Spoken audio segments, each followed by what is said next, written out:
upatikane katika kitabu cha uzima.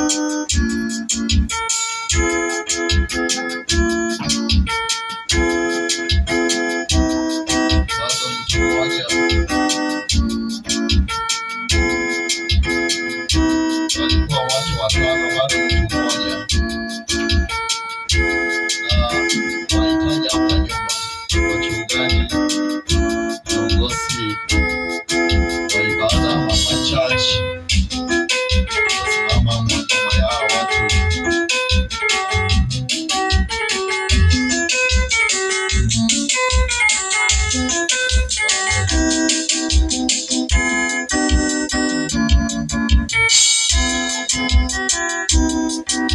Wala ambayo wamekuja kumpea Mungu maisha yao,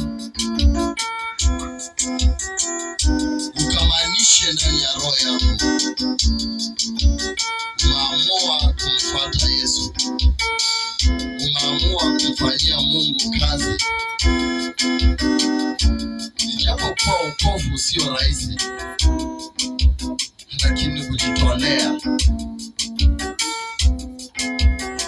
kujitolea na kuibeba msalaba ya kumfuata Yesu. Ndiposa andiko ikasema, heri yule anayepigwa kwa ajili yangu, maana nitamrejeshea amani. Katika njia hiyo, tuinue mikono yetu juu, turudie maombi haya. Inua mikono yako kumaanisha,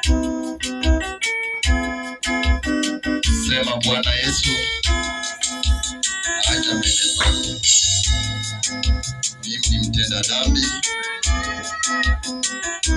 Baba, kwa leo futa dhambi zangu, ukanitie maisha mpya, na jina langu Baba ukaondoe katika kitabu cha hukumu, ukaandike jina langu